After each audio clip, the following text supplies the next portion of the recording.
What's up guys, this is Exodus and I'm going to be showing you how to make realistic water in Cinema 4D using HOT4D in a plane. So your finished product is going to look something like this, and it's going to have realistic reflections, and I'm going to show you how to also make the sky as well. So let's go ahead and get started. The water actually animates too. I'll show you that real quick. You can see how it moves kind of like a noise deformer. But yeah, this is all within HOT4D, so I'll have a link for that in the description, and let's go ahead and get into a new project. So first thing you're going to want to start off with is a plane. Oops. And that's right here. Scale the plane up to 1,000 width and height. And let's make the width and height segments, let's go with 600, just so we get the best look out of it. So now that we have that plane, we're going to want to go to plugins, HOT4D, drag that into plane, and you can already see that it's already being deformed. I'm going to bring this up past the grid so you can see it. And there it is. Looks kind of like a lunar surface. I guess you could use it as that, but we're going to be using it as water. Okay, so click HOT4D. Let's go to ocean size. It normally conforms to the size that you have right now, which is 1000 by 1000, so it'll be at 500. But you can always mess around with this if you want more high quality waves or just bigger. So I'm going to keep it at 500. Wind speed, this changes the direction of the wind that hits it. So if you keep it like this, it's going to flatten out a little bit more. And I'm not too fond of that, so I'm going to keep it right 30. Yeah, it looks good. Wind direction actually changes the direction at which the wind hits the water. So just move it until it looks good. I'm going to keep it at 213. Alright, shortest wavelength, the higher this goes up, the smoother it gets. So you're going to want to keep that down maybe to 1.5. That looks nice, yeah. Alright, next thing you want to do is your wave height. So you can move this to whatever you want, but if it gets higher than 60, it starts to look really bad, and you can kind of see that. Yeah. So keep it at, if you want rougher waves, you can put it at like 60 exactly. But if you want more smooth waves, then 30 is probably your best bet. And for the seed, you can just find one that you like. Let's do that one. That one looks nice. Choppiness, this has to do with the actual wave movement. So until we start messing with the time, this isn't really going to matter.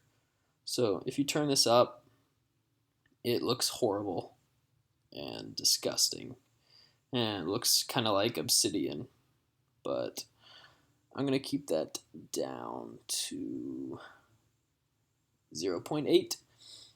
And damp reflection, I'm actually not quite sure what exactly this does, but it does distort it, and so does wind alignment.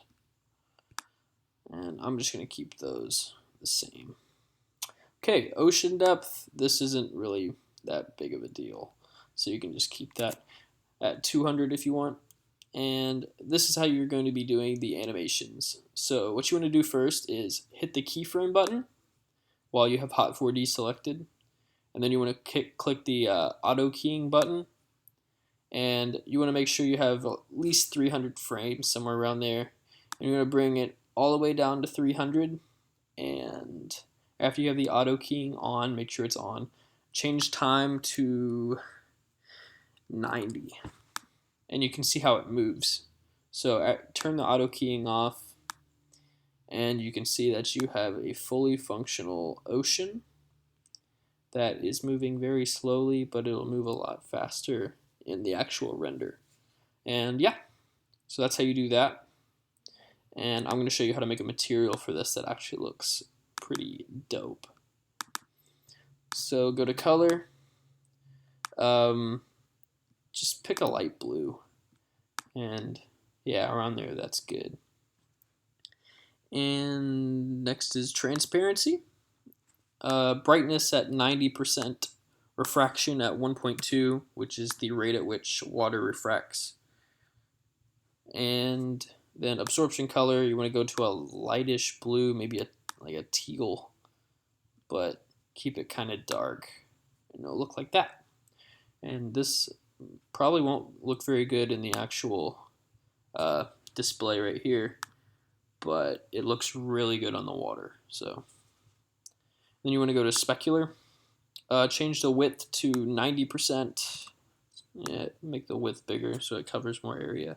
And the height just needs to be down, maybe like 7%. And yeah, that looks pretty good actually. Oops.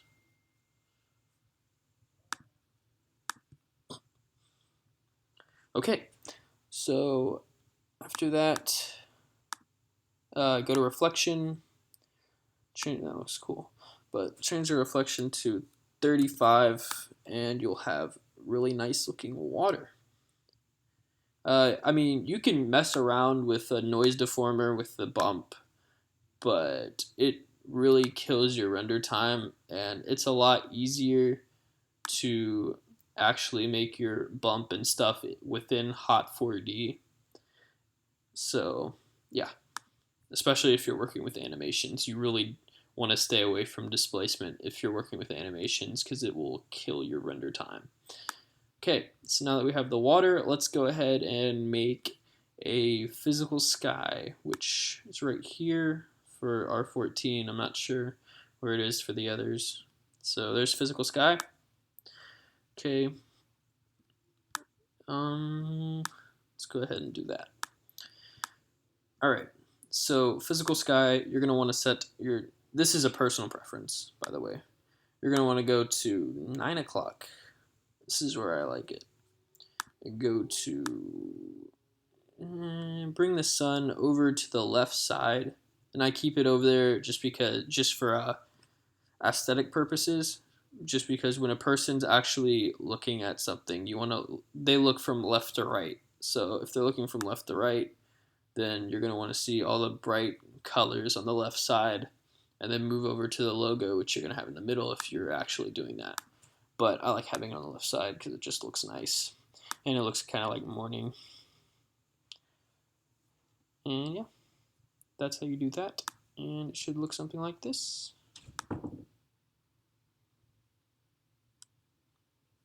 Yep.